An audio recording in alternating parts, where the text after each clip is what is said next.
Assalamualaikum warahmatullahi wabarakatuh. Salam sejahtera untuk kita semua. Om Swastiastu, Namo Buddhaya, salam kebajikan, rahayu. Yang kami hormati pimpinan dan anggota Komisi 6 DPR RI, yang kami hormati PLT Direktur Utama PT Taspen Persero beserta jajarannya, hadirin yang hadir di dalam rapat Komisi 6 DPR RI.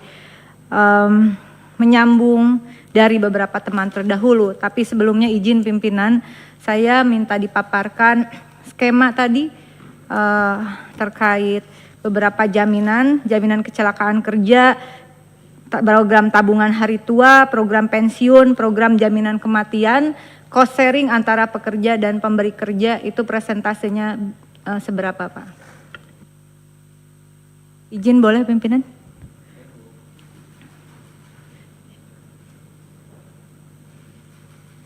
Pak Dirut, bisa dijawab? Boleh Pak? Boleh. Supaya jelas ini, karena ini bergerak di asuransi tapi sebetulnya bukan mencari nasabah seperti Pak Hendrik katakan tadi. Pesertanya udah ada gitu, jadi seperti kantong semar lah. Ya kan, orang mau nggak mau semua PNS itu harus dipotong gajinya langsung dari rekeningnya.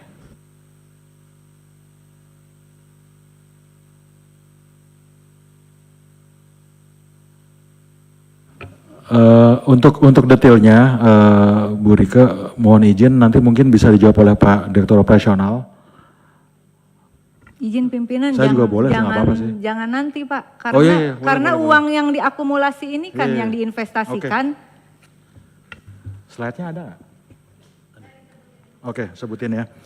Jadi untuk THT itu rinciannya adalah 3,25% dari gaji pokok plus tunjangan istri, suami dan anak.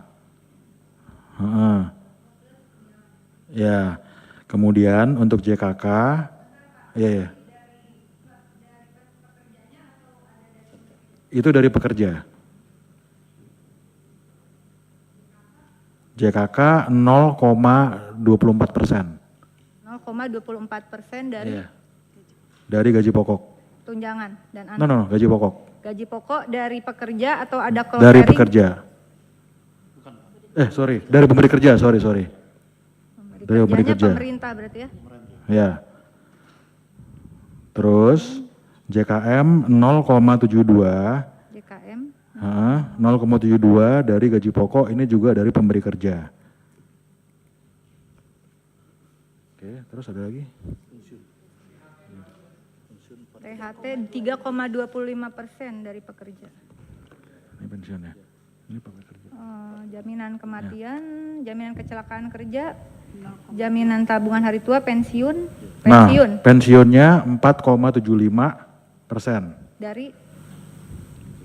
dari gaji pokok plus tunjangan. Dari pekerja berarti? Ya. Nggak ada dari pemberi kerja? Enggak. Oke. Terima kasih pimpinan, saya lanjutkan. Jadi ini perlu clear juga ke publik bahwa yang dikelola oleh dana Taspen sebetulnya bukan seperti bisnis asuransi pada umumnya begitu ya. Tapi ini adalah uang dana amanah kalau kita sebut di dalam skema jaminan sosial, dana amanah cost sharing antara pekerja dan pemberi kerja begitu.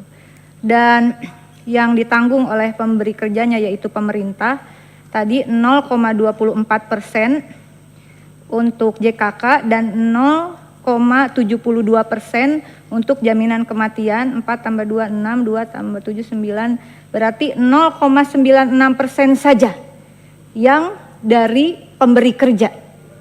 Betul kan Pak? Sisanya 3,25% plus 4,75%, 25 tambah 10, 8%. 8% itu adalah dari gaji pekerja, baik itu PNS begitu, lalu apalagi Bapak? Pejabat negara anggota DPR dan DPRD ya. Jadi ini adalah uang potongan gaji mereka yang bekerja pada negara. Uang ini lalu diinvestasikan. Nah, koreksi kalau saya salah, saya ingin menanyakan visi dan misi dari Taspen ini apakah masih sama atau sudah berubah. Visi, menjadi perusahaan asuransi sosial dan dana pensiun yang unggul, terpercaya dan berkelanjutan demi mewujudkan kesejahteraan peserta untuk meningkatkan nilai ekonomi dan sosial Indonesia. Masih? Alhamdulillah masih. Kemudian misinya memastikan terwujudnya layanan terbaik dan investasi yang andal serta kepemimpinan inovasi bisnis dan transformasi digital dengan SDM yang amanah, kompeten, saya ulangi, amanah, kompeten, harmonis, loyal, adaptif, dan kolaboratif. Kita kembali ke visi. Pimpinan dan anggota izin, ini adalah perusahaan asuransi sosial, bukan asuransi komersial. Betul ya Bapak ya? Asuransi sosial. Artinya sistemnya saja yang untuk seperti komersial, tetapi prinsip di dalamnya adalah asuransi sosial. Kenapa demikian? Karena dana yang dikelola adalah dana amanah. Dana dari para pekerja. Bukan seperti asuransi komersial, asuransi swasta yang dia memang orang yang ingin mengasuransikan di luar potongan upahnya, misalnya seperti itu. Nah, oleh karena itu kebetulan PLT Dirut Taspen ini adalah sebelumnya pernah menjabat Dirut PT Bahana Pembina Usaha Indonesia Persero, Dirut PT BRI Dana Reksa Investment Management, bukan? Tapi yang jelas Direktur Investasi PT Taspen. Maaf ya, yang dua berarti bukan. Jadi Direktur Investasi PT Taspen. Kebenaran Pak.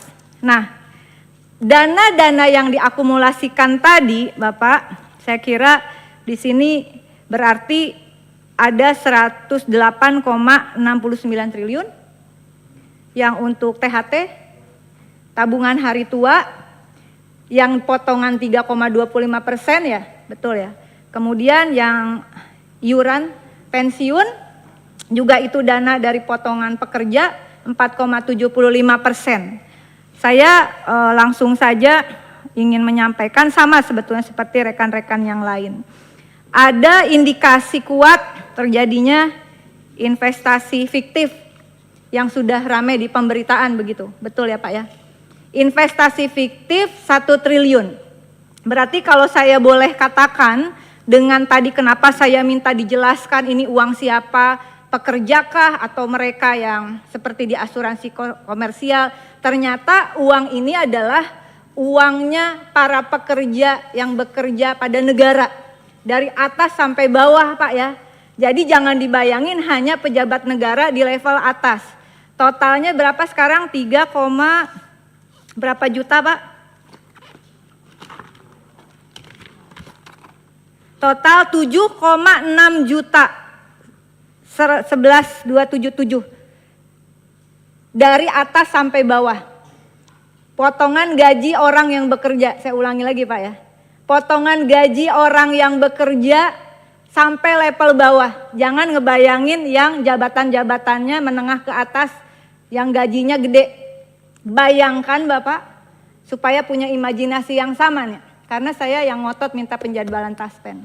Bayangkan uang ini adalah uang yang mereka yang bekerja tuh yang pelayan kesehatan, ya ada yang penyuluh, ada yang guru, Bapak di kampung-kampung di seluruh Indonesia. Coba Anda bayangkan, ini bukan uang dari APBN sebetulnya, tapi potongan gaji. Karena dia bekerja pada negara, gajinya dari negara benar, dari APBN. Tapi itu adalah haknya sebagai pekerja. Yang ingin saya tanyakan dan kebetulan Anda sebelumnya adalah Direktur Investasi PT Taspen. Jelaskan kepada kami bagaimana skema dan proses persetujuan investasi di PT Taspen.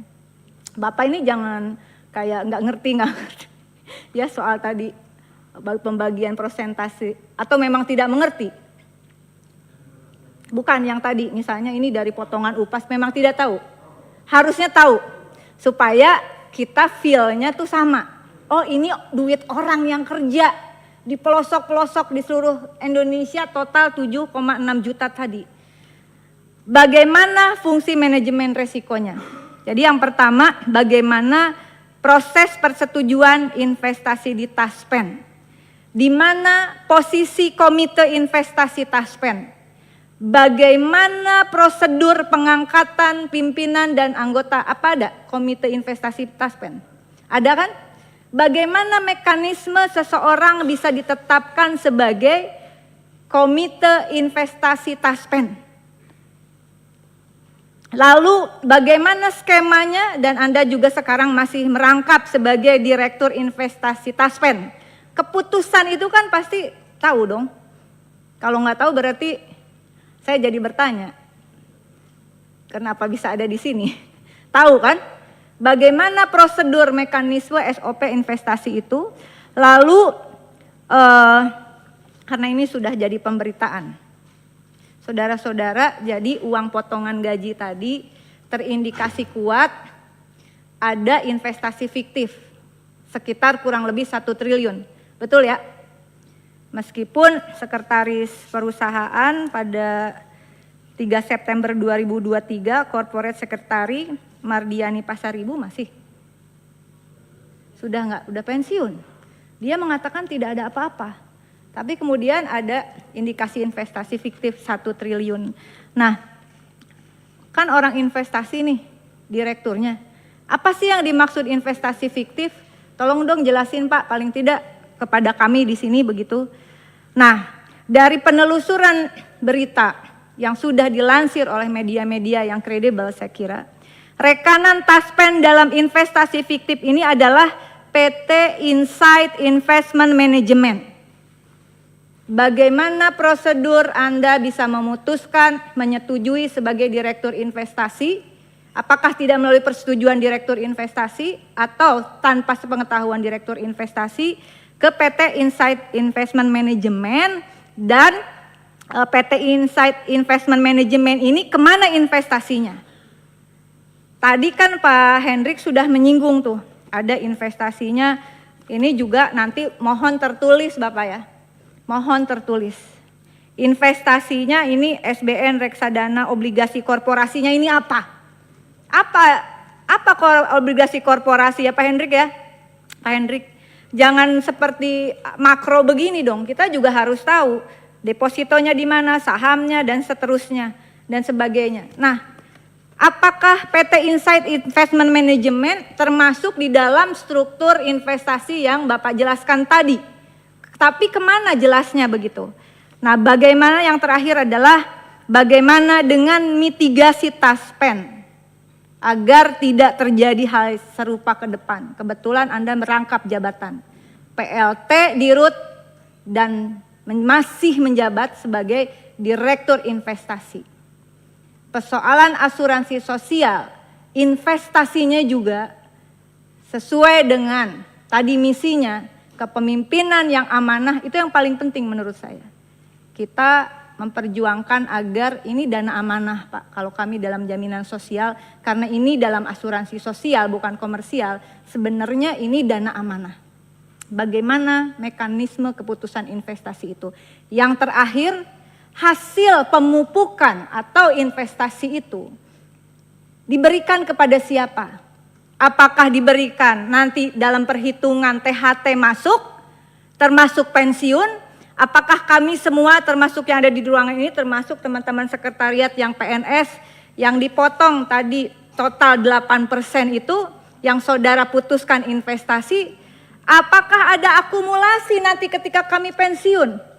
Atau kami hanya mendapatkan seperti akumulasi dari nilai dari angka uang yang sekarang, tapi nilai pemupukannya itu diserahkan atau tidak kepada peserta yang notabene adalah dari potongan gaji ini. Saya tidak tahu apakah kalau di Taspen mungkin sudah bukan PNS ya.